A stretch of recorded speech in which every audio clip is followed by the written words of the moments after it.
Laura MacFarlane is a New York-based Australian who was at the marathon's finish line to cheer on her partner's sister. Moments after she finished, the first bomb exploded. Laura MacFarlane, welcome. Thank you, Chris. I'm glad to be here. Laura, can you tell us what the day was like before the explosions? Well, it was really lovely. It was a beautiful day in Boston. The weather hasn't warmed up as much as it could have, being spring, and everyone's waiting for that to happen here. So it's chilly, but that was good for the runners because apparently last year there was a heat wave. So it was a lovely atmosphere of, joy and people yelling and encouraging the runners because we were very near the finish line, which was what we'd wanted to do because my partner's sister was one of the runners. What happened then? Well, we saw Chris, my partner's sister. She came through and we cheered her on, and then immediately after she went past we decided we'd follow her to the finish line. So we went through the crowds and followed her along the rest of the route, and we ended up behind where the bombs actually went off. So there was an area where everyone was meeting relatives and people who they were with who were running.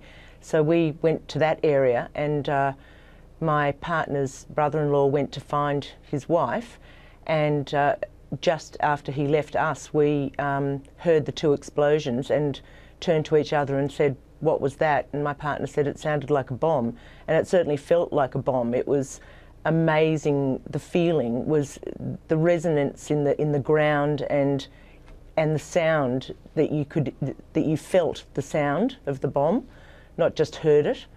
So it was quite an impact. And then immediately after that, people just started running in our direction from where it had gone off, which was near a tent near the finish line. And well, the first one at least, I'm not sure where the second one was, but they were fairly close together. And we saw people running, and we realised something awful had happened. We weren't sure at that point what it was. So we found my partner's sister and her husband, and we all were just being ushered out. And we asked a woman who was coming towards us, who had a blanket around her and looked visibly shaken, what had happened, and she had a VIP tag. She was part of the VIP marathon group, and she said, "It's horrendous, it's just mayhem there are bodies everywhere," and she just looked so shocked. How did you feel at the time of the explosions? What went through your head? I guess our immediate thoughts were, well, something awful's happened, but it was probably an accident. And we just were keen to find out what the damage was and what we were going to be able to do next. And yeah, as the evenings progressed, it's just gotten more and more obvious that this is a planned attack and deliberately to mar a really lovely, what would otherwise have been a lovely event. I mean, tragically, a little 8-year-old boy's been killed. I just can't think, it's tragic anyone's killed, but the little kids, just, they're cheering their dad or mum on, or it's just, you can't believe it. Now that you have had time to think about it, whether the people responsible were domestic or foreign, it was an act of terror, and you were part of the crowd that was targeted. What do you think about that?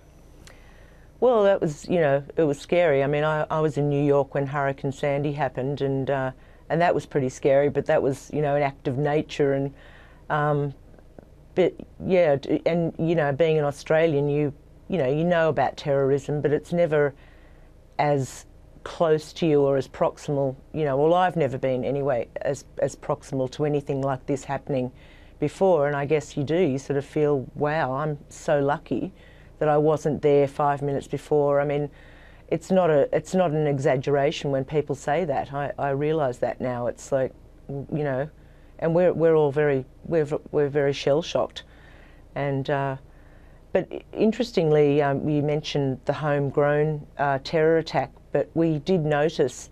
I mean, it's purely speculative, obviously, of no one's taken responsibility, but there were some people with placards saying that had written on them, "Boston will burn like Sodom," for her evil ways. And there were two men, and they were standing right on the corner when we were going around to the back of the finishing line, and they were still there when we were being herded out, so after the explosion.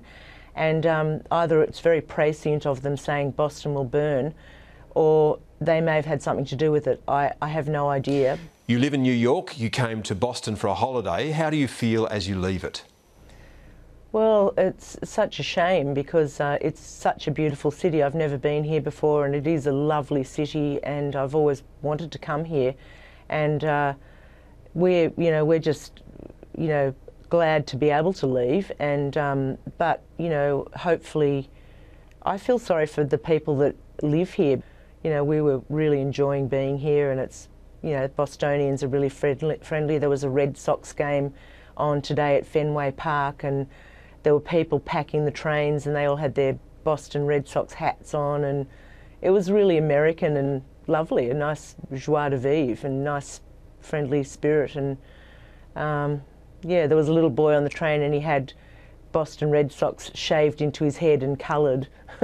And I took photos of that because I just thought it was so cute. And I thought about that little boy and the other little boy, and I just feel sad that it's such a tragedy.